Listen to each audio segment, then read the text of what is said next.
Be grateful. I have kept a journal since I was 15 years old, and if you look back on my journal when I was 15, 16, it's all filled with, boy troubles, men troubles. My daddy wouldn't let me go to Shoney's with Anthony Odie, things like that. As I've grown older, I've learned to appreciate living in the moment, and I ask that you do too. I'm asking this graduating class, those of you here, I've asked all of my viewers in America and across the world to do this one thing. Keep a grateful journal. Every night, list 5 things that happened this day, in days to come, that you are grateful for. What it will begin to do is to change your perspective of your day and your life. I believe that if you can learn to focus on what you have, you will always see that the universe is abundant and you will have more.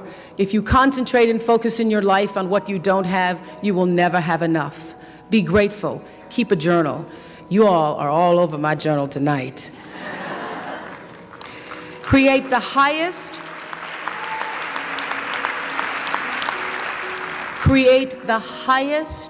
grandest vision possible for your life, because you become what you believe.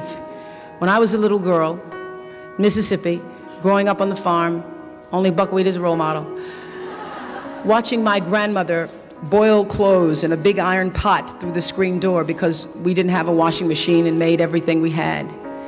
I watched her and realized somehow inside myself and the spirit of myself that although this was segregated Mississippi and I was colored and female, that my life could be bigger, greater than what I saw. I remember being 4 or 5 years old. I certainly couldn't articulate it, but it was a feeling, and a feeling that I allowed myself to follow. I allowed myself to follow because if you were to ask me what is the secret to my success, it is because I understand that there is a power greater than myself that rules my life. And in life, if you can be still long enough in all of your endeavors, the good times, the hard times, to connect yourself to the source, I call it God, you can call it whatever you want to, the force, nature, Allah, the power.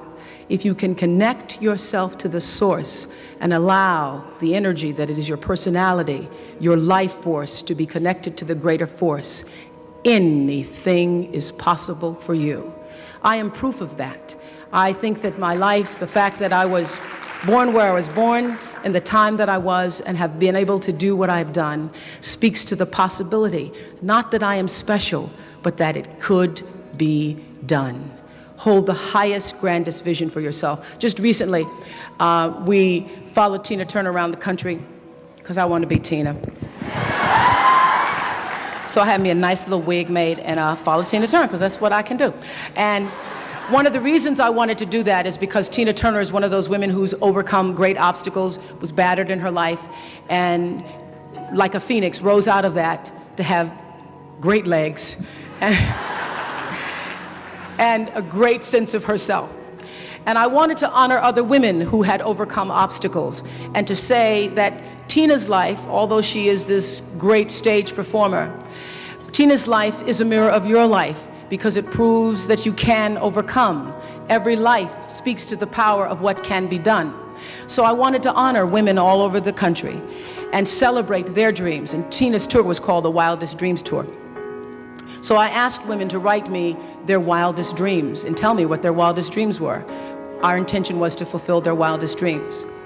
We got 77,000 letters, 77,000.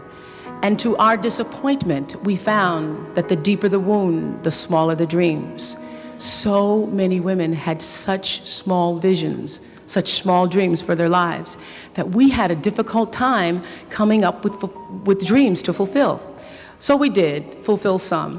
We paid off all the college debt for a young woman whose mother had died and she'd put her sisters and brothers through school.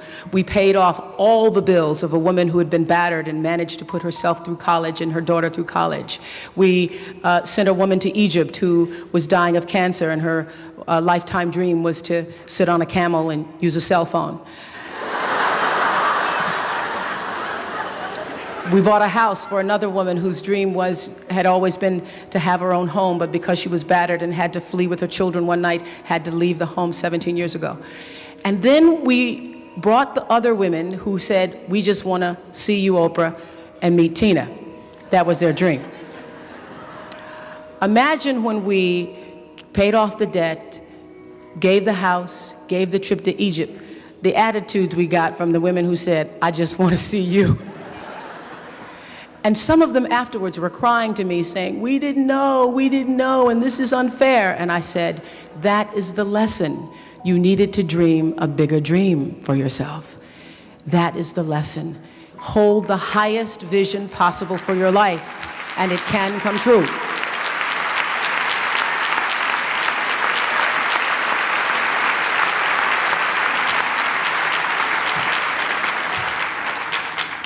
I want to leave you with a poem that I say to myself sometimes when I'm feeling a little down, although I really don't get down a lot, because I know that every experience, when it happens, something difficult comes into my life, I say, okay, what are you here to teach me? And what I've tried to do in my life is to get God on the whisper. He always whispers first. Try to get the whisper before the earthquake comes. Because a whisper is always followed by a little louder voice, then you get a brick, I say, and then sometimes a brick wall, and then the earthquake comes. Try to get it on the whisper. But Maya Angelou wrote a poem, and I don't know a poem more fitting than Phenomenal Woman for this crowd. Because you are, and these words are for you. She says, pretty women, honey, they wonder just where my secret lies, 'cause I'm not cute or built to suit a fashion model size. But when I start to tell them, they say, girl, you telling lies. I said, no, honey, it's in the reach of my arms.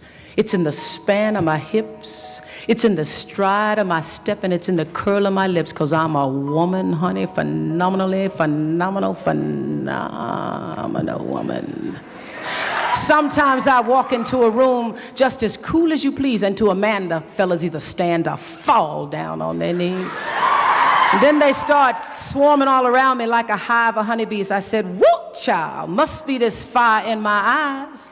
Could be the flash of my teeth, or the swing of my waist, or just the joy in my feet. All I know is I'm a woman, you a woman, we're women, honey, phenomenal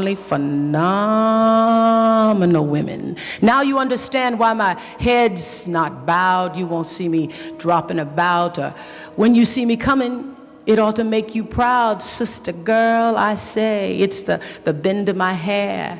It's in the palm of my hands, the need for your care. 'Cause I'm a woman, you're a woman, we just women, we phenomenal women. That's you, Wellesley, that's you. God bless.